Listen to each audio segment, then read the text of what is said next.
It is a great honor and a privilege to introduce Rita Vinocur.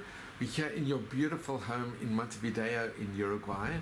And Rita, you have the distinction as being the very first second generation president of the Holocaust Memorial Center here in Uruguay. Exactly, it's a great honor for me. I have been president of the Holocaust Memorial Center in Uruguay, called in Spanish Centro Recordatorio del Holocausto de Uruguay. Yes, first, second generation and first lady as president, but I have been working in this institution all my life almost, because I wanted to be part of education and to accompany my mother, Anna Benkel de Vinocur, who was and is, because her memory keeps floating in the air, as a very well-known Holocaust survivor, because she told her story, her testimony, in schools, in the capital city, in the interior of the country, in all the media, and she wrote books, and she has a school with her name, a public school honoring a survivor, not someone who died in the Holocaust, who was murdered in the Holocaust, someone who survived the Holocaust. That is extraordinary. And she also has a street with her name, which was inaugurated a few months ago on the day of her birthday. And there is a stamp with her image, with her face, which I will show you and bring you to see and to show in the camera. I have a very large picture of the stamp, or the seal, you tell me how we name it in English.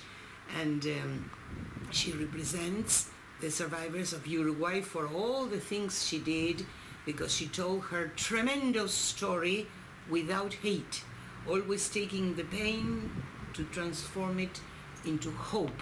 And she also has more distinctions, and one that is extraordinary is that the Jewish community, all the other distinctions were initiated by the Uruguayan government, but one of them was created by the Jewish community. And it is that in Israel, in Yatir, in the desert of Negev, there is a forest with 10,000, I'm not wrong, 10,000 trees on her honor. I will show you that picture too. I have it there, yes, because she did a lot of things. She was with politicians, with presidents, and she was never tired to tell her story, always giving hope and trying to do her best so that there is less discrimination against Jews and for any reason, so that there is no discrimination. Well, or less discrimination, right? And so I'm very proud of her. I am, and I try to continue her work. I'm in the middle of many projects that have to do with education. I will tell you if you want. Very much, yeah. Really? Okay. Well, first I directed the project of Under Every Person There Is a Name, created by Yad Vashem, and we tried to make people sign those pages of testimony, and it never happened. It never happened. We gave it to synagogues, to schools, it never happened, and then we realized that survivors needed to be visited in their homes, one by one, and so they started telling me, and also other people that always volunteered, who of their family were murdered. And then we realized, why not giving the names of neighbors? Why not giving the names of friends? And so we could do 3,000, more than 3,000 names that we could put all those names. They were sent to Yad Vashem, and those were authorized, they were examined and authorized, and we put those names in our museum. Because our institution, the institution that I mentioned, holds a museum. Now it's in reform, but it holds a museum of the Holocaust that was, and this is very important, the first museum in South America. Not a large one, a small one, but very meaningful. The first one, because this institution, the one that I mentioned before, the Holocaust Memorial Center in Uruguay, was created on the same year as Yad Vashem, 1953. And then a short time later, the museum was created because the survivors realized that people didn't want to listen to them. So they wanted to talk among themselves, and I wanted to listen. I was a second generation that wanted to listen. So, in fact, I am a strange case because I am one of the few that listen to the stories, mainly my mother's story when I was young in primary school. But Rita, something also interesting, a lot of the survivors didn't want to speak, or they didn't want to burden their children. They didn't want to burden their children, so I am very, very thankful that my mother did want to tell me little by little, because of course the survivors didn't want to burden their children, but their children knew that there was a horrible secret hidden that the parents spoke among themselves or the friends. My mother was open, and she started very early. The first one in Uruguay, she started talking, and she had a wonderful personality and charisma, and we told her, why don't you write it for the family? And I gave it to my literature teacher, and he said, why don't you publish this? And so she published it, and in a month, it was a bestseller. So she realized that people wanted to listen to her. So that was in the year 1972. In the year 1972, it was the first one in Uruguay. And I'm not sure about South America, but probably one of the first ones in South America too. Then later, the survivors started to speak, but not at that time. And I was always next to her, trying to support her, and happy to do that. So your mother actually was born in Lodge? My mother was born in Lodge. I want to arrange the thing of the phone. Well, my mother had so many skills. She could do, I don't know, I am her first fan. This picture was embroidered by her. I have many other pictures that were embroidered by her. Can you see this? That's incredible. No, there are larger pictures. I have larger ones. Well, no, here, this is my daughters and me, but this is the most important book that had several editions. It was published in Mexico. This is the Mexico version. This is the Spanish, the Uruguayan, one of the Uruguayan versions. There are more versions because several editions were published. And here we have a combination of the Spanish version, the first, the version of 1972, and then a couple of years later, one in English, right? I don't have more copies because they are out of print. Because I have very few copies left for myself. This is also, I think that it doesn't matter chronological order. It's good to have her photo of my mother, and here she is with Elie Wiesel. She is with Elie Wiesel. I was with Elie Wiesel too. Can you see Elie Wiesel here? Yes, sure. Can you see Elie Wiesel?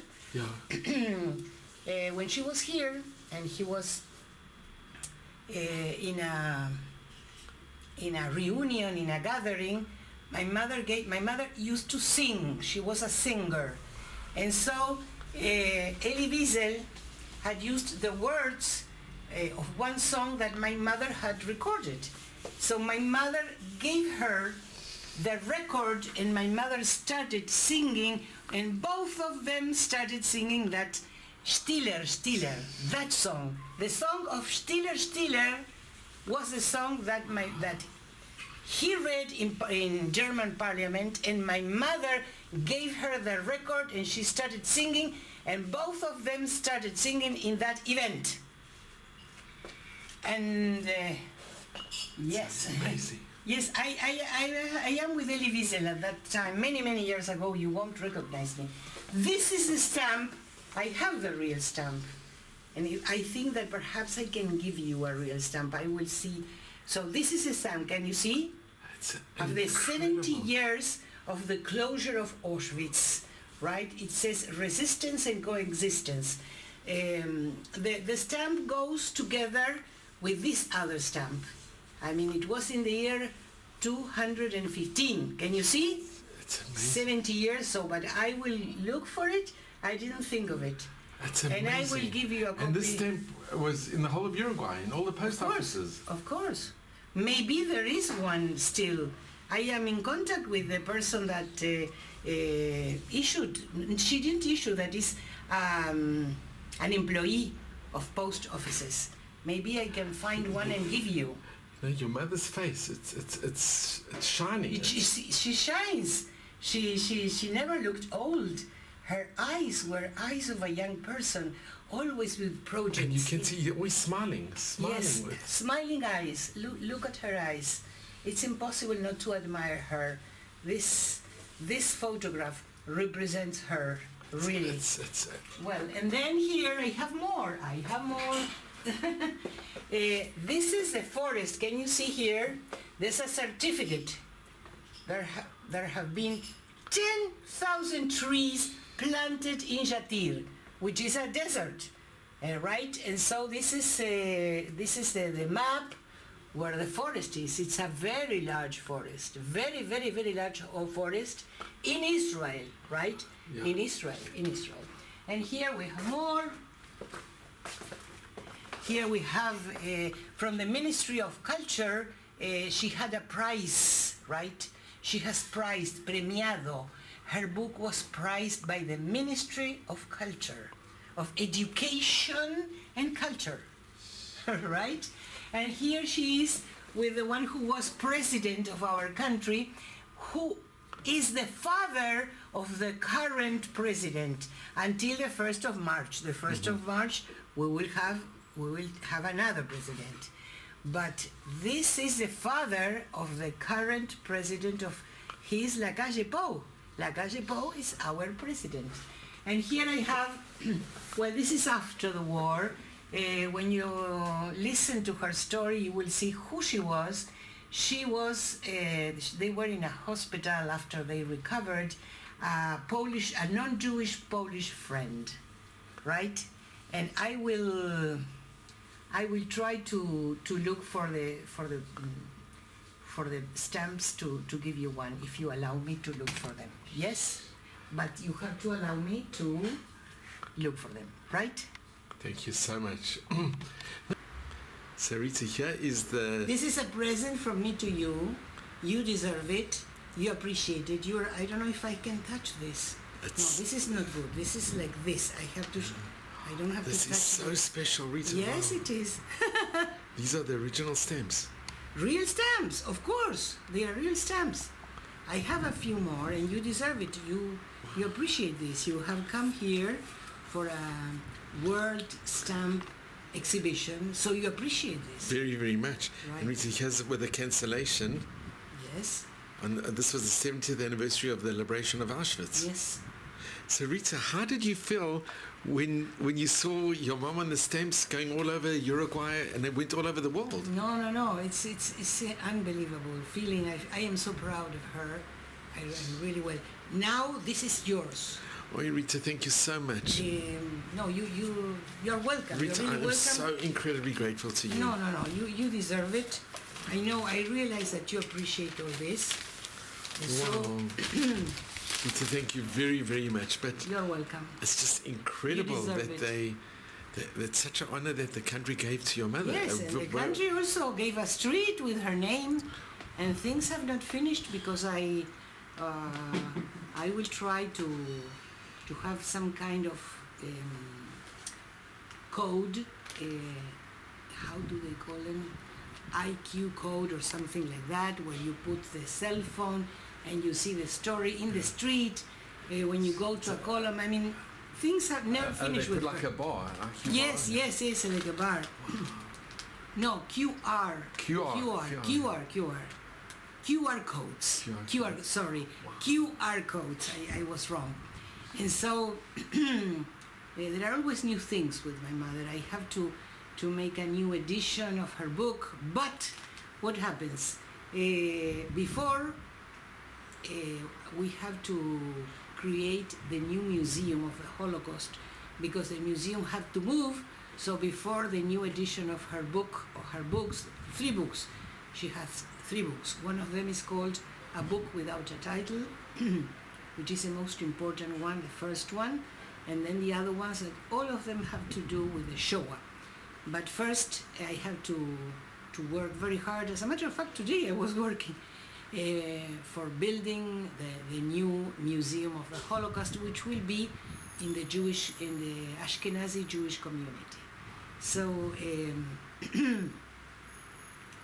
you know that she has had many recognitions, but we have to go on because it's very important to keep her and all the other survivors, because the other survivors, after her death, because she died 19 years ago, started telling their stories because they realized that she was not there anymore. They told their stories, but always relied on her. She went to different mass media, but then they started talking and writing, and well, there are many relevant stories of survivors here in Uruguay that went around the world too. It was not only her. And Rita, can I ask? Yes. When she told you her stories, yes, did you ask her to tell it, or did she volunteer the information to you? that's a good question. She spontaneously started little by little telling me her story, and I wanted to know more, and it was very natural. And was it difficult for her to relate? Her She didn't cry. I saw her crying only once in my life. It was sometimes difficult for her to remember her relatives, her parents, and her little brother. If you want, I can tell you his story, but that depends on you. Very much. It's up to you. You want to know? Very much. Okay, so I can tell you. You have a picture of... I have a picture of the family. I have a lot of pictures here. Let's see. I have a picture of her family, my grandparents. You can see the elder people. The girl was my mother. The elder boy was my uncle, my beloved uncle Hershek Enrique, and the little one, my beloved, that I never knew, Leibush. He was among the 1.5 million children that were murdered. So I can tell you the story, but depending on the public that you want to have, because if you want, I can talk to you about the ghetto conditions. You want that? Okay. Well, I will try to be specific. My mother always underlined the fact of the hunger they suffered. She said, I can't say hunger once because it was so bad that it was hunger, hunger, hunger. We were always hungry. They gave us a loaf of bread for all the family for a week. We had to know how to divide. It was terrible. It was the worst enemy, as well as the cold weather. It was terrible because in Poland, everybody had coal stoves in each room, but nobody gave them coal, so they suffered from the cold, no medicines, hard work. It was a horrible situation, but I don't want to go to all the details because my uncle tried to find a solution to have more food, and he knew how to do sweets, and he saw a lady that had more sugar because he had more children, and at night he created sweets It was hidden, it was forbidden to have more bread to survive because people died of hunger. It started little by little. Nobody could believe that they would advance so much, but it happened. And one day they said, well, we are going to take the children until 10 years of age, because they will be better with the elderly, you have to give them away. And so my mother, of course, they were older. I don't have the photo of that age. My mother and my uncle thought of creating a false document, because Leibush was 9 years old, and they wanted to have a document which said that he was 10 years old. So they had the document thinking that document was going to save the little boy. So they came, first of all, and they say, the ones who don't deliver the children, you know what will happen? And they took 18 people and hanged them. They hanged them. It was in a square that was in front of my grandparents' home. They were hanging the 18 people. They were hanging, and they said, the ones who don't deliver the children will be hanged. The entire family will be hanged. And this was in Lodge? This was in Lodge in the Bazarna Square. I was there 2 years ago. It was a square with trees and green, and at that moment, everything was gray. People ate the grass and the leaves. They were so hungry, everything was gray. There were no plants. And so the corpses were hanging, but they had the document. They thought that the document was going to be enough. So my grandmother had Leibush and the document, and they showed the document to the Nazi when he wanted to take the child, and the Nazi tore the document. What document or document? He tore everything, and he took the child. And he greeted like this, and he said, we will see each other after the war or in heaven. Because they were not children, they were like grown-ups. They were not children. So this image haunted me always. So when my mother and my uncle died, I tried to look for him, but it was impossible, no, because those children were taken to Helno. Helno is also one of the 6 concentration extermination camps with gas chambers, crematoria, and I was there. I was also there when I went to Poland. I went to that concentration camp. And the guide was too strong, because he said, oh, Rita, this is a common grave. Probably your uncle is here.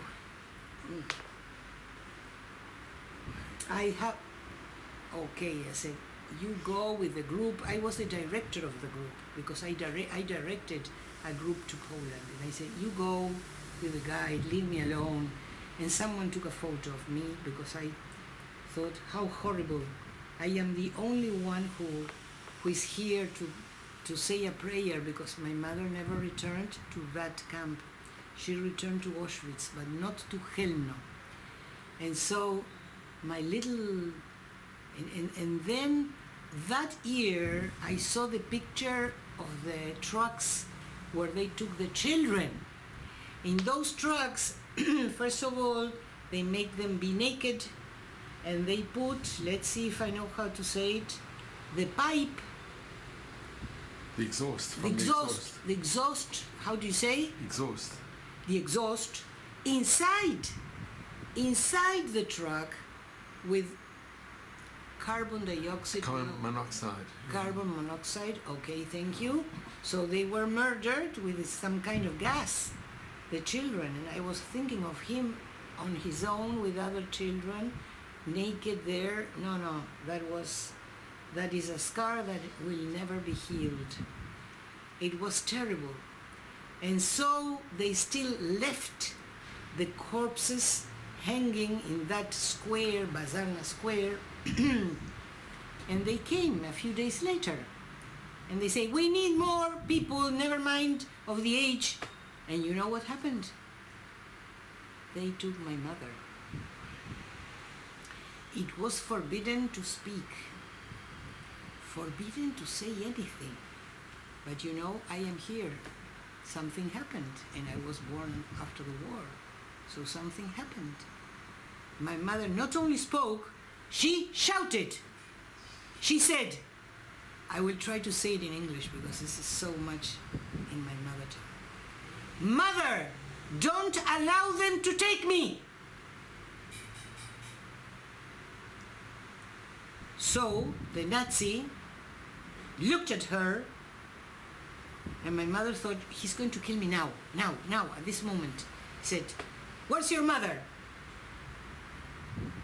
My mother pointed to her mother, to my grandmother. And so he said, go back with your mother.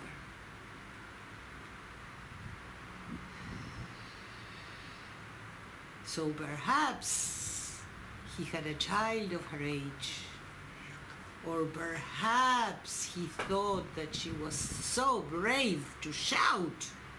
It was the only case in the Lodz ghetto in which a girl was saved. Of course, she was older. Maybe he thought she can still work. But she was returned from death to life. And my uncle said that when my mother shouted, the stones of the ghetto trembled. So loud she shouted. She had a strong voice. She was a singer. And so she had a strong voice. And so my mother returned to her mother's arms. It was very, very, very, very sad. And then, you know, they suffered so much, they had so much work, they were so hungry that one day they said, you are going to be taken to a better place. You are going to work, you are going to be transported in trains, and you are going to be better. So, my family thought, what can be worse than this? In this ghetto? Nothing, it's horrible. So hungry, so tired. But at least they could get water to be washed. They cut the water from the taps, but they were still allowed to go up a bridge and take water and wash their clothes. It was difficult to come and go, but they could do it and wash themselves, the same clothes. But they were going to go to a much worse place, much, much worse. They were taken, as many people know, in those trains that were for cattle trains. Just a little bit of food for nothing and a bucket to have first a little bit of water, and then for their needs. There were no toilets. So the smell was horrible. It was important to get to a small window to breathe, because it was impossible to breathe. There were so many people. It was so crowded. They put so many people there. It was hell on wheels. And so there were already 4 in this family. My little uncle was already not there anymore. No. And so my grandfather was tired, and they told him, why don't you shave? No, when I arrived, when I had to go to work. So he looked older. He had some problems in the stomach, and they arrived and they say, get out, leave everything. They had been stolen from everything before, right? Because the Nazis stole incalculable amounts of money and goods and assets. They stole, but maybe they could have something, so they were allowed to take some suitcases. They were told to put the names on the suitcases. But when they arrived and the doors were opened, they said, leave everything. Lousy prisoners. My mother didn't like the word prisoners. She didn't like it. She said, prisoners, why we are innocent? They had to leave everything. So I have photos because my grandmother sent photos to her brother that came to Uruguay before the war. But all the family, excepting my uncle and my mother, were murdered. About 80 people, a large family, about 80 people were murdered in Poland. And so the photos, forget about the photos, but I have photos because of the relatives that received them here in Uruguay. And so you leave everything. She had the photos, she had a knitting, she had the album. Leave everything. And so you know what happened. Men on one side, women on the other side. And so the ladies had to be naked. So that seems nothing, right? It's no pain. No. If you think that, you're wrong.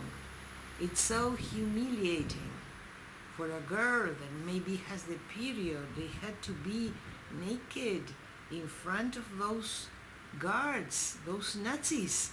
It was so humiliating. They had to leave the clothes and then they were shaved. You know that for a woman, the hair is really important. If you shave off the hair, we have our skulls very white. My mother thought they are unrecognizable. Young people look old. So they had to be shaved. And then you know that the ones that looked sick went to the left, and the ones that could work and be useful for the moment to the right.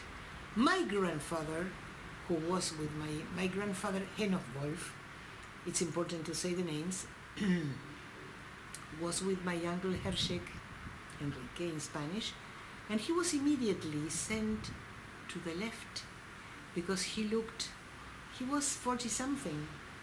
Can you imagine, so young? And he was immediately sent to the gas chamber, and then they told the inmates the truth, where they were sent. No more lies. In the past they were full of lies. You're going to be better. This is going to be better. Don't worry. If you work hard, it's going to be good.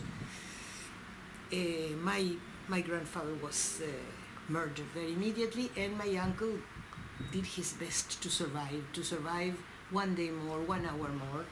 And my mother and my grandmother were sent to the right. My grandmother was still in good shape, and she was still saved. Did your mother ever mention that she saw Mengele? She saw Mengele every day of her life, because Mengele, she knew it was Mengele, wanted victims for his experiments. So he was there. When she was at that moment in Auschwitz, there was one good thing, believe it or not. There were no insects at that moment in Auschwitz because Mengele was walking to see victims. He never chose her, fortunately, but so there were no lice and bugs. Then she was later to another camp that was full of insects, full of insects. But when she was in Auschwitz, there were no bugs. And she said that he was called the angel of death because he didn't look like a real murderer. If you looked into his eyes, he did, but he was handsome. You know that he came to Uruguay. He got married in Uruguay with his name, but then he realized that very near in Argentina, Eichmann was caught. So it is Argentina and Uruguay are so near that he escaped because Simon Wiesenthal was looking for Mengele too. But he had to choose either Eichmann or Mengele. He chose Eichmann. And then Mengele escaped. But my mother saw him, of course. And then one day they said, you're going to go to another camp and there will be a selection. My mother thought, what will happen to my mother? I mean, my grandmother. She was already devastated knowing the truth because they had told them what had happened to the children. So she knew what had happened. She thought maybe they will separate it, which is horrible. Never thinking they were going to be murdered. Nowadays we know that there are murderers of children, but they never thought they were going to be murdered. They thought, how horrible, we don't want to separate from them. But then she knew that they were murdered, both of them. I didn't say my grandmother's name. I am called after her, Rivka. Rivka. And so there was going to be a selection, and a miracle happened. A real miracle. A real miracle.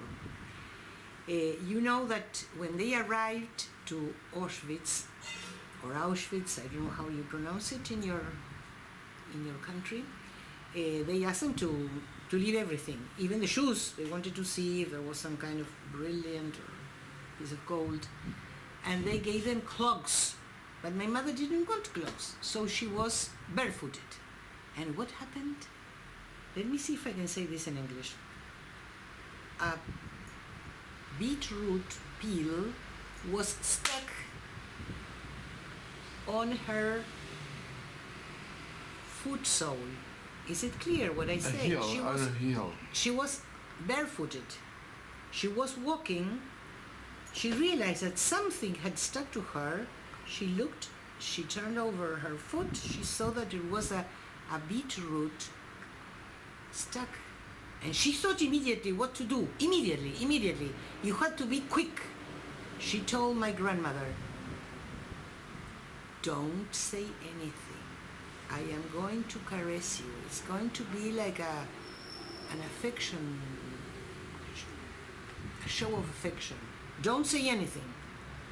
So my mother caressed my grandmother with the beetroot peel, and then the other side, and my grandmother looked younger and better. And that was a miracle because they never had a beetroot, because they were given potatoes, peels or potatoes. They didn't give them a beet. So probably it had flown from some officer, some commander's food.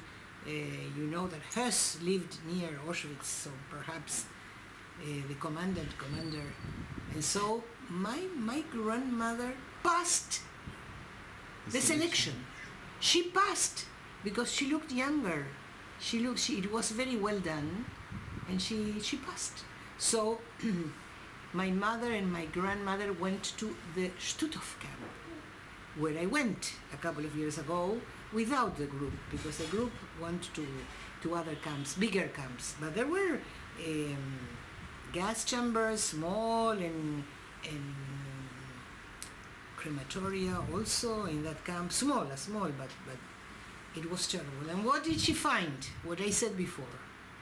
It was full of insects. That was like a whip to their soul. It was so dirty because they were full of illnesses, dysentery. I can't remember how to say this in English, but illnesses that are created by insects.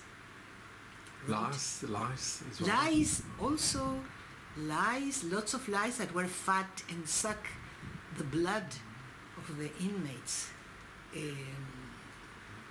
Yes, they were really, really sick. And so my mother saw a person that had a comb, and her hair had grown a little bit because she had been shaved off, remember, when she arrived to Auschwitz. But her hair had grown, and she was a very, how can I say this in English? She liked to look well all her life. You should have seen her, always very elegantly dressed and combed all her life. And when she was there, she wanted to be a human being. She didn't want to be a number, because in Auschwitz they lost their names, they were numbers. She wasn't tattooed. My uncle was tattooed because she was taken to Stutthof, to that camp. But she had a number. She was a number. She didn't want to be a number. She wanted to be a woman. And so she saw this lady that had a comb inside a case. And she wanted that comb. What could she do to get that comb in the right way? She could give her a piece of her life, which was the piece of bread that she had for the day. And people should know that when a person is starving, but really starving, if that person eats a bit of something, doesn't starve. Anne Frank starved to death because there was really nothing for her to eat. But mother had a piece of bread for the day, and she interchanged her piece of bread for that comb. That comb, which has it's orange and it's inside a case, but it can't be taken out or it will be disintegrated, it will disappear. Because she wanted to do the following. It was winter, and she wanted to get rid of the lice and bugs. Typhus is the other illness that I forgot. I couldn't find typhus. Diarrhea, dysentery, typhus. They had typhus. So she was always such a clean lady and had to. They were not allowed to have showers. I will tell you later what happened with her voice, because she saved her life because she sang. I will tell you. But first of all, when she saw that the reflectors, yes, we say reflectors? I mean the lights that went from one side to the other moved, she came out of the barrack, which was forbidden at night, and she washed herself with the snow. She took off the lice, the bugs, she cleaned herself, she combed herself, she felt a woman and got inside the barrack as a human being. Nobody can take your dignity if you don't allow them, if you inside you have your dignity. And so she did that. Really, she was unbelievable in that camp. And one day, a very cruel couple said, "Who can sing in Polish?" My mother had to know if it was good or bad to say me or not me. I do. My mother sang the song Maruszka. And so the monster smiled. And she said, "Okay, come here." And she allowed my mother to have a shower. You know what that was? You know how I bless the showers I have, how I feel blessed every day when I have a shower? I feel blessed. For me to have a coffee, to have a shower is wonderful, always. She allowed her to have a shower. She gave my mother a piece of bread and asked her, "Do you want another piece?" My mother said no. "Well, that's good. Otherwise you would be greedy." My mother had some kind of instinct. And so my mother didn't know what to do, whether to tell the monster, the couple, that her mother, that my grandmother was with her, and she risked herself. And she told the monster called Basha, "My mother is with me." "Your mother? How can it be possible? There are no mother and daughters together. Who is she?" My mother pointed then at my grandmother, and the monster said, "Tell her not to be at the sides, because I will go with a stick, because I want them to be straight. Tell her to try not to be at the sides." Is this clear? Not to be at the sides of the road, to be inside, so because I will hit the others. If she tries not to be at the sides, she will have less beatings. But she was very cruel. She asked my mother to to create a chorus and to invent a song for her birthday. My mother thought, I've never composed, but she had to compose a song saying that she was good inventing and trying to make a chorus with other inmates so that they could have a little bit of more food. Can I ask, Rita, what nationality was the capo? Polish. She said that she had lost her heart because she was working at the crematoriums, and for a reason, I don't know why, her mother and her sister were taken there and were thrown into the crematoriums alive. And so she said, please, they are my mother and sister, and they didn't obey. I mean, she was an employee at that moment. And she said, I lost my heart because I cried. They burned my arms, and so she rolled over her sleeves, and she showed that she had her arms burned. She said, I have no more heart. I can kill you right now. I have no problem. You think, well, okay, but I can kill you right now, and I will have no remorse. She was a monster. And one day, because a friend had taken a piece of cloth from her dress and had put her in the neck because it was cold, she saw like that monster Basha beat her to death. And the friend bled and bled, and she continued beating and beating. And she said, my mother said, I can't be here. I don't know what I can do. I have to escape. So she escaped to another barrack, not from the camp, because those camps had electrified wired fence. But she could go to another barrack, and she changed from this barrack to another barrack. And because she was so cruel. And one day they said, okay, now we are going to take you to Germany. And my mother said, to Germany? Why? We are flesh and bones, we can't work, we can't do anything, I don't understand. You have to go. It was a kind of death march, because they had to go to the port. They had to go to the port. And so they walked as they could. Oh no, I have to say something. Sorry. My grandmother couldn't take it anymore. She died from typhus. She needed rest, a little bit of food and some medicine. She was 44 years old when it's not she died, she was murdered, because all of them were murdered, and almost in my mother's hands. That's how my grandmother died, in Stutthof. She was taken to a common grave, so I don't know where she is, and I don't know where the family is. I mean, they are all disappeared, missing. And so, with all the grief in her heart, my mother went to the death march to the port. She couldn't understand why, but she did understand later. She knew why.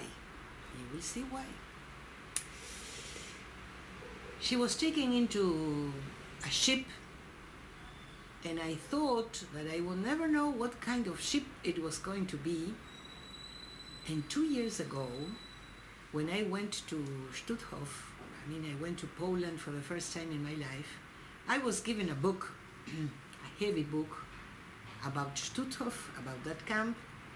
The director of the camp showed me documents where my mother and my grandmother were registered, because it was a small camp and they were registered there. And she gave me a present. She gave me a thick book. And I took it. It was heavy, and when I came to Uruguay after a long trip, a very, very long trip of 44 days, I saw the book. When I started opening it and I read that I read and I saw the picture of one of the ships. I will explain why they were taken to Germany. This was I don't know if this was the ship where my mother got, but they had a fleet, can I say a fleet? A group of ships that were like this, exactly like this. And I saw the ship, the kind of ships where my mother was, where she was taken to Germany. this is a ship. It's incredible. So this I only knew 2 years ago. And then my mother knew why she was taken to Germany. She knew it. And this is the book that you... Yes, this is the book that they gave me. And I thought, very nice present, but it's so heavy. I have little room in my suitcase. I'm going for so many days to so many countries, but I have the book. And when I opened it quietly in Uruguay, I realized that it was worth it because I could see where my mother was when she went to Germany. She was taken to Germany, and I will explain what happened. First of all, the Nazis said, okay, here there are too many women, we need to walk, you have to sit. If you don't have a place to sit, we are going to throw you to the sea, because anyways you're going to die. So my mother found a seat, and then there was a lady that wanted to sit. And my mother didn't know her and told her, sit on top of me. Do you know me? No, but you want to live. Sit on top of me, sit. And the girl sat on top of my mother, which was very risky because the German could have murdered my mother, and she was a stranger. But the German didn't realize the trick. And then a little later there was enough room because the women were dying like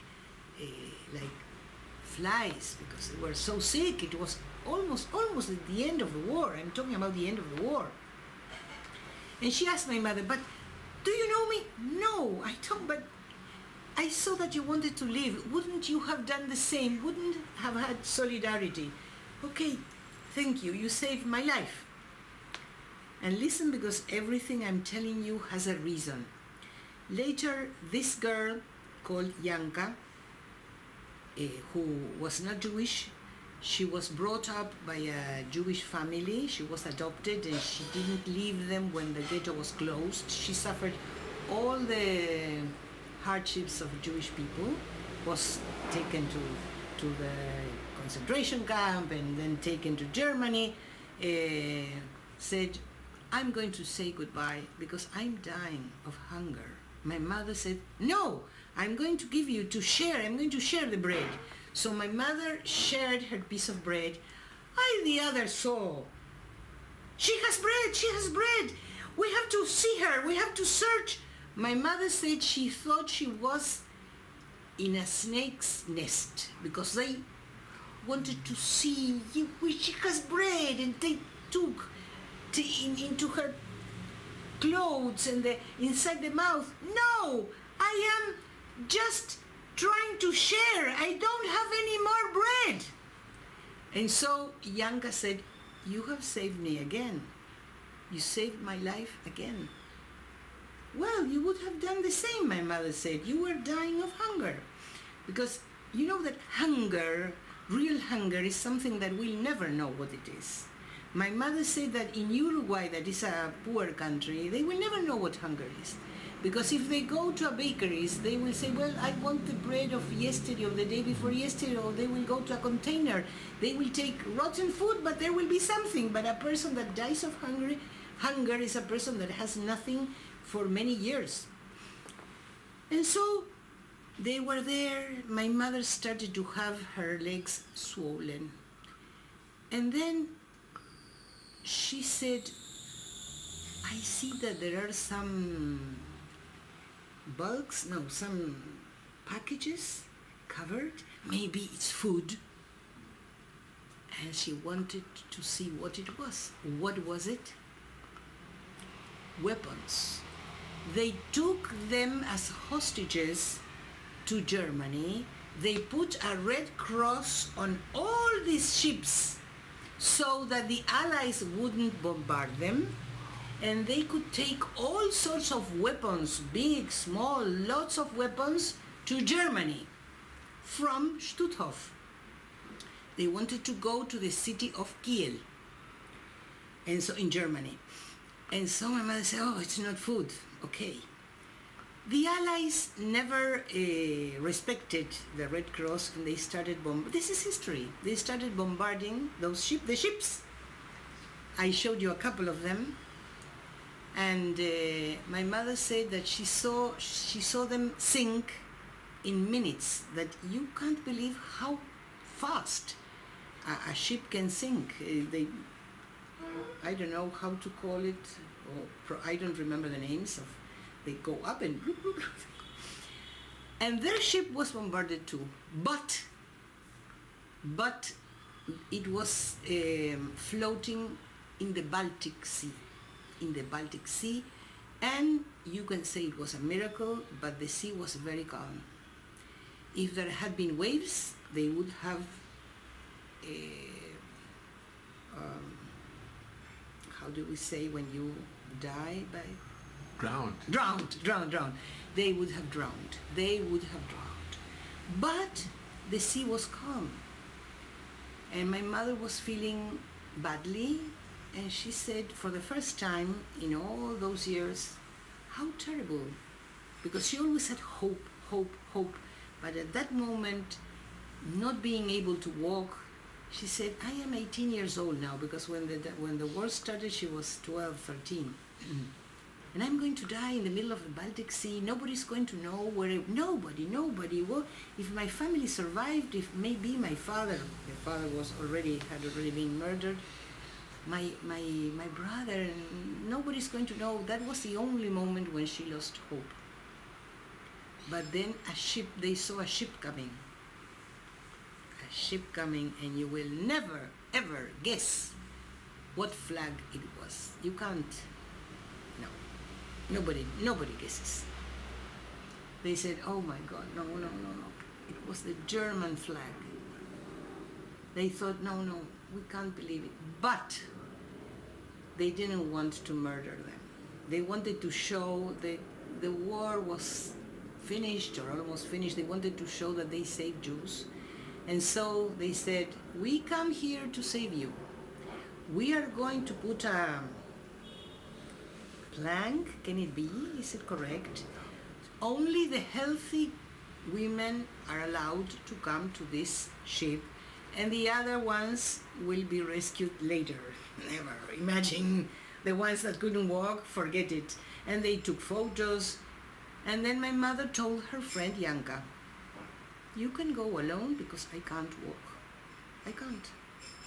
And she said, I'm not going without you. I will take you. They won't allow you. They said, healthy people. You won't. I'm not going without you. You saved my life twice.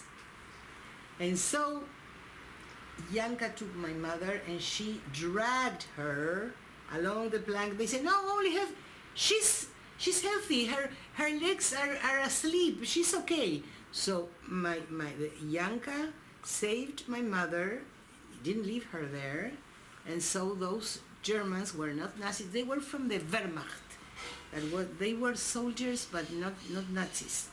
They were not very good boys either, but in this case, they were okay. And so they took them. When they arrived to the port of the city of Kiel, there were people that looked at them as if they were ghosts, all black from the bombarding, so thin. She weighed 28 kilos and a half. Bones. She was because she started the war. Some people started the war later, but Lodz, Poland, started immediately because they invaded Poland September 1st, 1939, and the ghetto was created in 1940. We never spoke about discrimination. That was also very, very bad. Rita, can I ask, those that remained on that ship, do we know the fate, what happened? Many of them died, and others, but it's a very good question, others survived. And a few years ago, maybe, let me think, maybe 6-8 years ago, I was contacted by a history teacher of that city because she tried to contact survivors from that ship. She wanted to give the students of her classes some kind of pride that they have been saved. But she could only find me because my mother has a website, and she mentioned Stutthof in her website, and my email address is there in that website. And so she contacted, and can I stop for a second? I was telling you that a history teacher contacted me from Germany because she wanted to do a project with her students that not all the Germans were Nazis, which was true. I wasn't raised thinking that all the Germans were Nazis, and I wasn't raised thinking that all the Polish people were not Nazis but were anti-Semites. Of course, many of them. Many of the Germans were Nazis and were anti-Semites, and all the Polish people, but not all of them. So I wasn't raised in hate. And this English teacher wanted to tell her students that not everybody was evil. And so she contacted me through my email address, and she told me, can I ask you a few questions? And I said, of course. And she asked me about 100 questions because I was the only one. You asked me where to find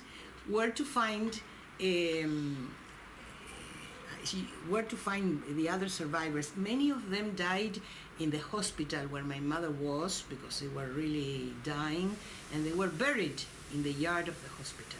But she couldn't find more, so she asked me all the questions, and I couldn't believe when I received those questions how much my mother had told me.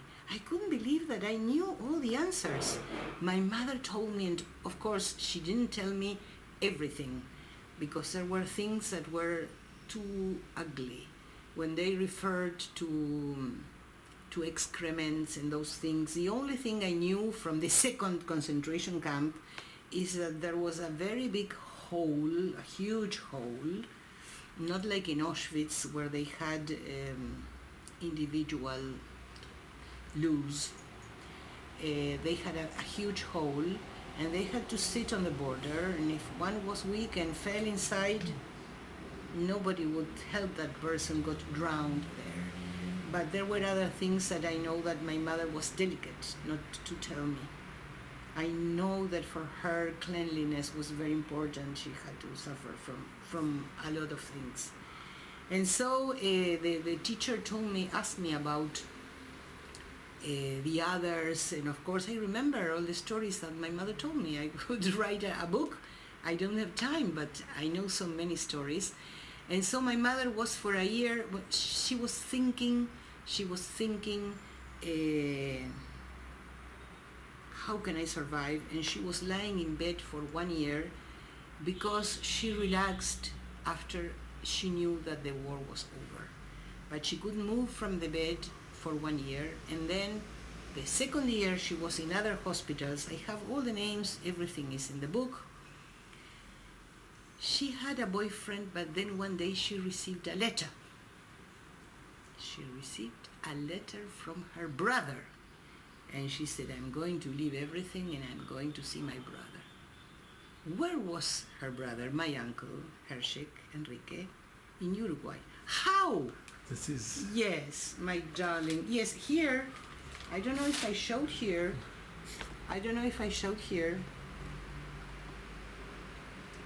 This was before the war. Before the war. My mother and my uncle. Yes. And what did he do? He knew that my grandmother wrote letters to a country called Uruguay, a city called Montevideo, and he knew the street, Zavala Street, but he didn't know the number. So he wrote any number, but in the past there were postmen. Now there are very few, but the postman said, this number ends in the C, but he knew the family. He said, I know the name of this person that was an uncle of my mother and my uncle. And so this postman is the reason why I'm here, because he took the letter that had any number to the uncle Banish, Mime, the aunt Hinde, and they said, I have this letter. This is not the right number. It's for you. So my uncle Hershek could get in contact. That is solidarity, because another postman could say, oh no, I don't know, this is wrong, I throw it away. No, he took the photo to the right person, and so my uncle started searching for my mother, because they were siblings, fantastic. And so there were lists of the Red Cross in an organization called HIAS. Do you know this organization? No. HIAS. HIAS. And so there were lists in the hospitals, and so they found my mother. So my mother's boyfriend didn't know what it was and took the letter to my mother. My mother said, oh, my brother, I have to leave. No, you can't leave. But my mother left and came to Uruguay because she wanted to see her brother. So can I ask you, your brother was in Auschwitz? Her brother. No. Your mother's brother? My mother's brother. So he survived Auschwitz? He survived 5 concentration camps, horrible concentration camps. If you allow me, I will show you later, please, the photograph of my uncle, already a grown-up, showing his arm tattooed and his book, because he wrote a book too. And I would like to show you the book, right? I show you the book, I bring it. Yeah. So in this picture, it's your mother and Janka. Yes. And your mother? This is my mother and Janka.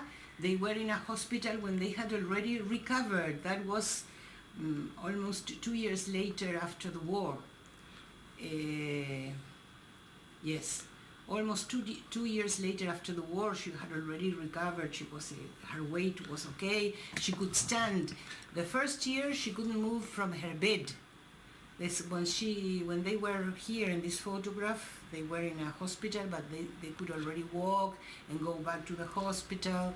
They were already okay. And your mother is on the left? My mother is on the left. Yeah. You are right. The one that is feeding the sheep. And how incredible what happens in life is the way Janka died. A few years after the war, she was on a bus and there was an accident, a crash. A truck crashed into the bus. She was the only person that died. After suffering the ghetto and the concentration camp and the ship and everything, she died in that way that it's just a shame, right? Janka was very good, they were very good friends, but this is the way she died. Rita, can I ask, when your mother and Janka, when they went onto the ship with the Wehrmacht, yes, they were good to them, or they treated them okay? They treated them very well. Very, very well. They couldn't believe what they saw. They were very good. Otherwise, they would have died because they were so weak. Yes, they were very good. That's the truth. And did they take them to the hospital? Yes, they took them to the hospital. My mother relaxed. Janka wasn't in such bad shape as mother, but my mother was, she couldn't stand up. She was given injections, very large injections every day. She thought it was calcium every day, but they were in the hospitals for a couple of years. And here they were recovered. It's a very nice picture, isn't it? It's amazing. It's amazing, but... so sad that she died young, and she died in such an unfair way. And here there's a photo of my mother in our garden, later in life. Look how much she smiles. You would never guess that she survived. Never ever. That she was a force of nature, a song for life.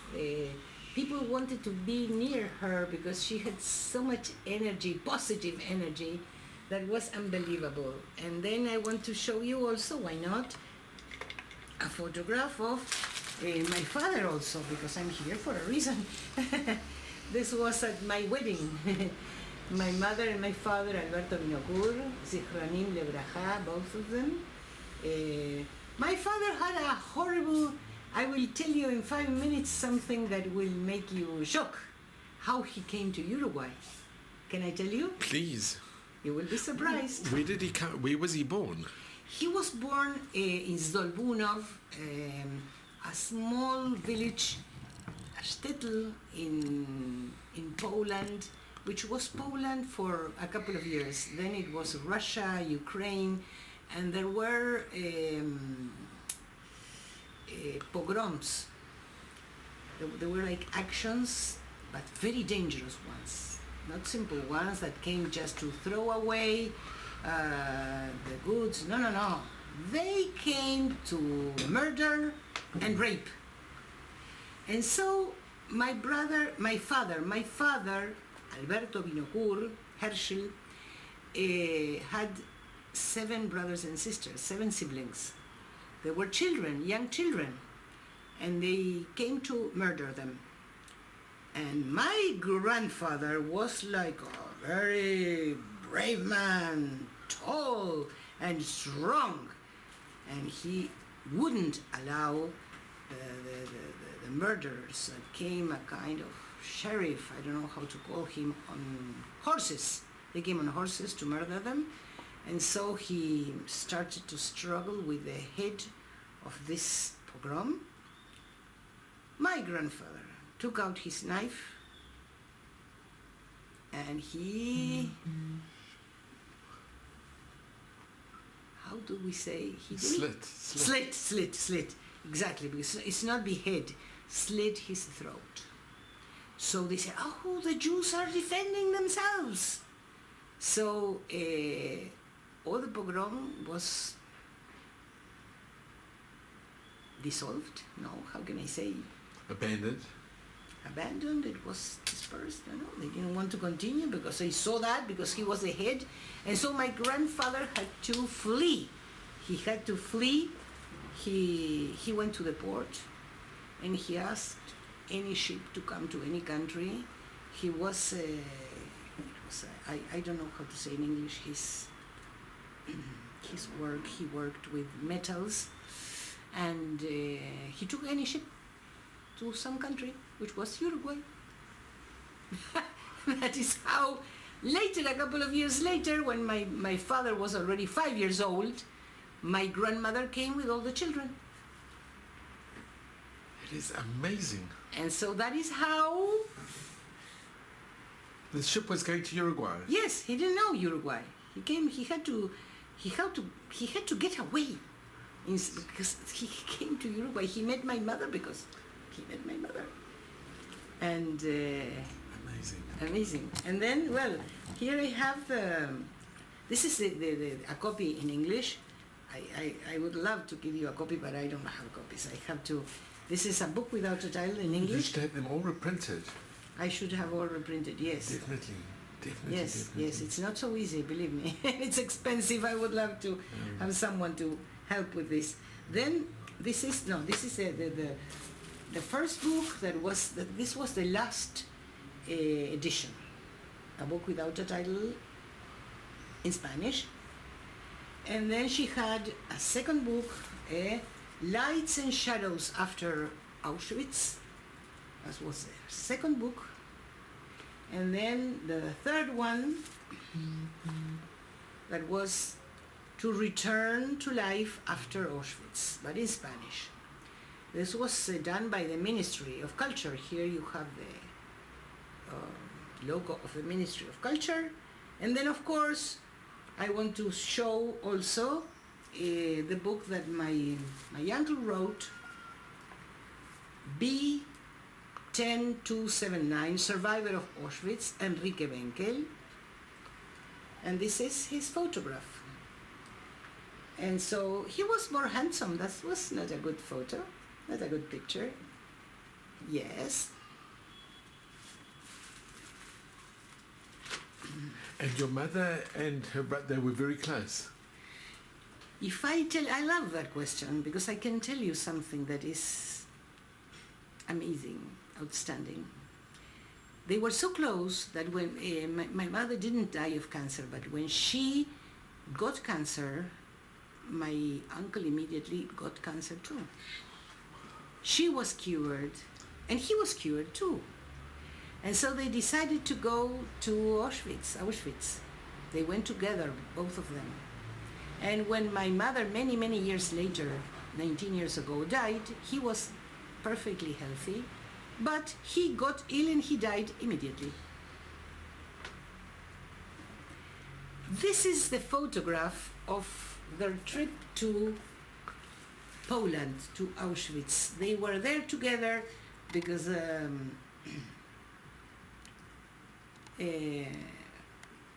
they decided to do so in the year 1996.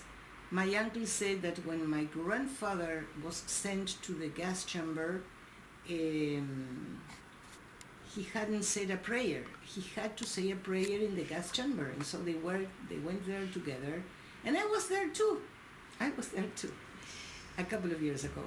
So they were like, I don't know, angels in my life, my father too, and so.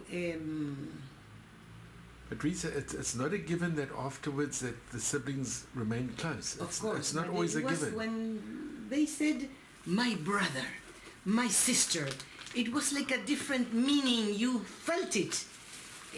They were the entire family, one to the other. They had a universe, and I had the privilege to have a universe with them too, because I wanted to listen to his. And so one day we told my uncle, you have to write too. I will help you. And I had my baby that now is 39 years old. She was 8 months old. He was here in this place, and my mother had the baby. He went very, very good. Well done.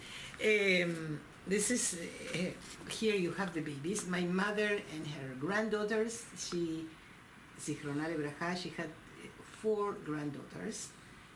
I will point. This is Ronit, my brother's daughter. This is Sharon, also my brother's daughter. This is Natalia, my daughter, and Ilana, my daughter. This photograph has several years too, and I have to say that my brother, Zichrono Lebraja, also died 6 years ago, and my husband, Leon Jaim, died 15 years ago. So. And the cousins get on well with each other. Yes, we get on very, very well, and I have my uncle's wife still lives. She's 94, perfectly well. She reached 94 last Sunday. We were all together. It was very nice with the new generations. But I don't have grandchildren, not yet. Bezrat Hashem. Bezrat Hashem, I will have, hopefully. So, well, I try to go to universities, schools, primary schools, secondary schools in the capital city, interior of the country, to do my best to try to tell the children what is necessary, that you will never be a victim, and you will never be a murderer, and you will never be indifferent to someone else's suffering. Rita, not only that, you're extremely tenor, that's very modest, but you were part of the Spielberg Testimony Foundation. Yes. I when Spielberg started saying that he also wanted South America and Latin America to have interviewers, I wanted desperately to be an interviewer, but not an interview for anything, but for just for survivors. I knew I could do it. So I think I was chosen because of what I said when they asked, why do you want to do this? Because I knew they would tell me. Survivors that never spoke to others would tell me, because they knew that I was raised among survivors. As a matter of fact, the first photograph, I have it in the website, the first photograph of survivors here in Uruguay is not of the first years when they created the institution, but it was taken at my home. And I was a child, I was 9 years old there in that photograph among the survivors. So they accepted telling me, and I learned so much so much when I interviewed.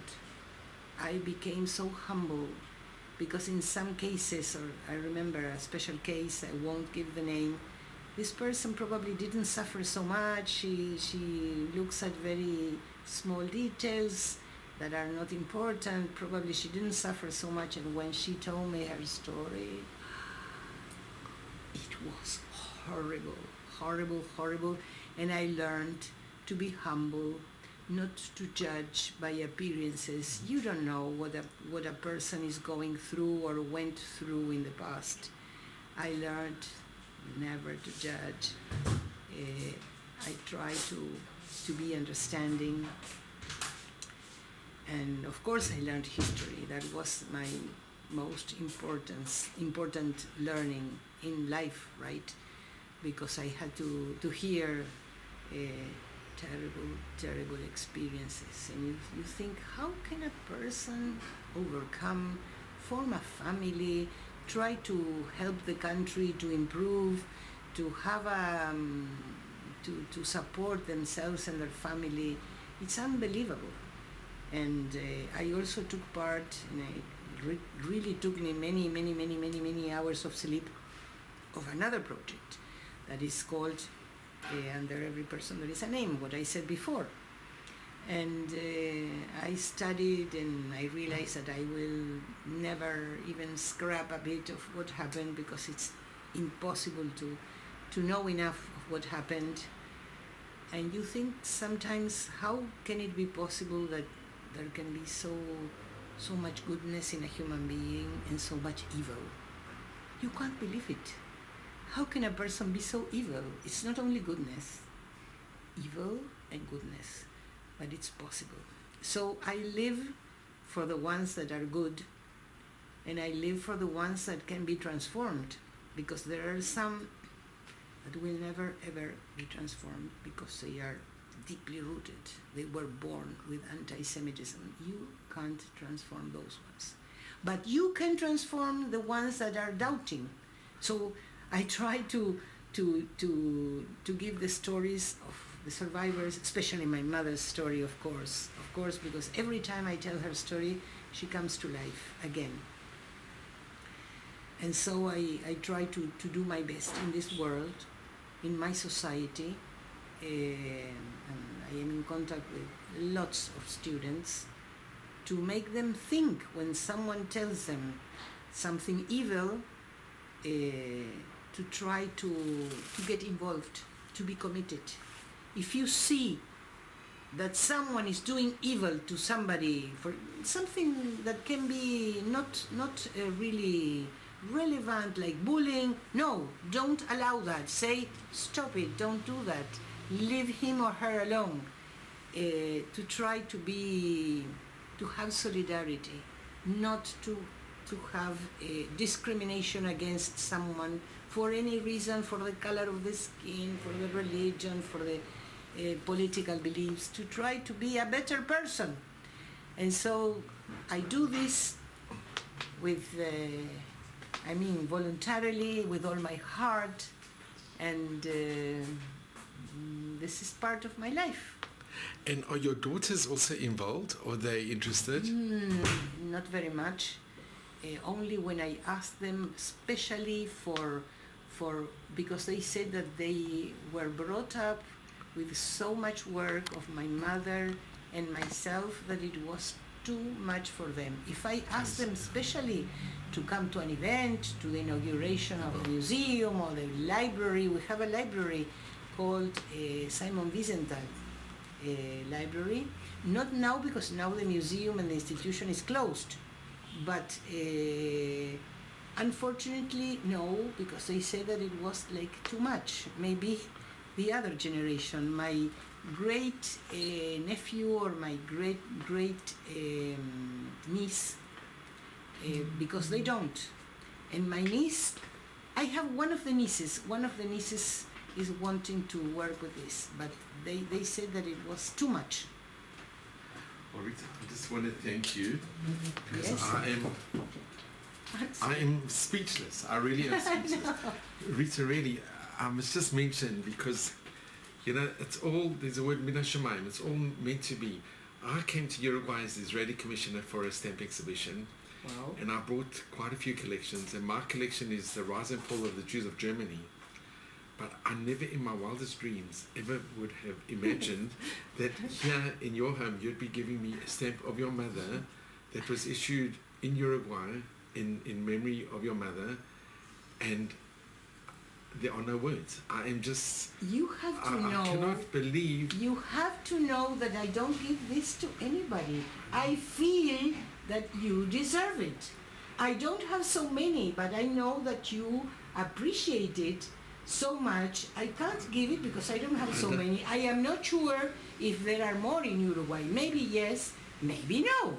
But you are a person that deserves this. Rita, coming to Uruguay, I had no knowledge that I would be meeting with you, and today you introduced me to a survivor, such an amazing lady. Yes. And from the bottom of my heart, I am so grateful to you. No, because Rita, you are exceptional. You really Come are. on. No, it's Thank from your you. heart and the way Thank that you live it. And I it's in live your it. mother's memory, and may her memory be for eternal blessing. And you perpetuate her memory. And your Yes. mother, just looking at the stamp, she was a unique She person. was a unique And person. Look at her face, look at her we can smile, all, look at her eyes. we should all strive to emulate what We she should did try. and how she conducted her life, and through you, and please God, through future generations. Yes, of course, and I know that there are more people that want to continue. The fact with my daughters is that they saw that on the one hand I worked very hard on the house, on my work, and then I worked for the Shoah. It was too much for them. So they participate, but not like this. But Like, you not never, like me. please God, in the future, one never knows. We never, But nobody knows. Rita, there are no words to thank you now. No, And I am it's really my grateful. pleasure. It's my pleasure. It has been a pleasure meeting you. It has been an opportunity, and really, this comes And from this the is- heart this is, because believe me that I don't have so many. This is such a special gift. I don't have so many. You deserve it.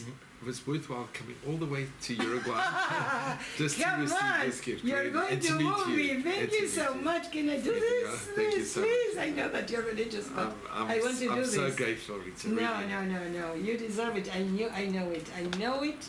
I really know that you deserve it. Really. And Rita, I really. just want to show the certificate that you got from the Spielberg Foundation. Ah, yes, of Because course. this is I will bring it. Can I bring it?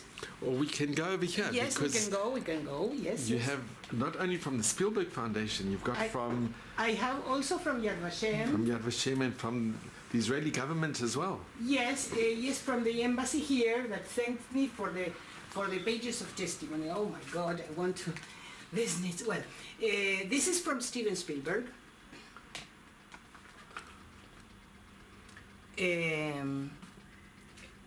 Can you read it? Oh yes, I would Rita? love reading it. It was November 2, 1998. Dear Rita, it is with great respect and admiration that I extend my warmest wishes to you.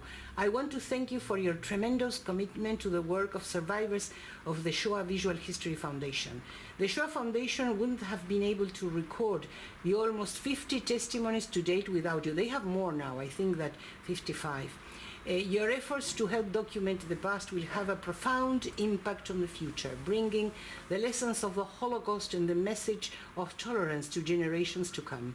Once again, I thank you. Our work ensures the promise of a better tomorrow. All my best, Steven Spielberg. And there is a certificate of recognition, survivors of the Shoah Visual History Foundation, presented to Rita Vinocur de Jaim. That was the name of my husband. Zichrono Lebracha, for your dedication and commitment to ensure that generations never forget what so few lived to tell. Of course, other interviewers were given this too. And then, well, this is another recommendation, and I have from Yad This is Vashem. Professor Rita. Yes. And then I have a recognition from, please, only this part. Here, shall I turn the light on?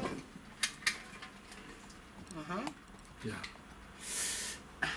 Oh no, excuse me. Well, so those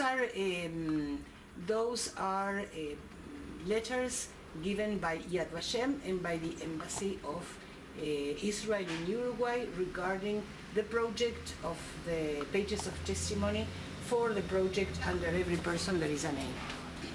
Rita, I am so incredibly grateful to you. No, I am grateful. And you should just continue doing this holy work that you're doing, because it really is. Thank you so much. Thank you so much.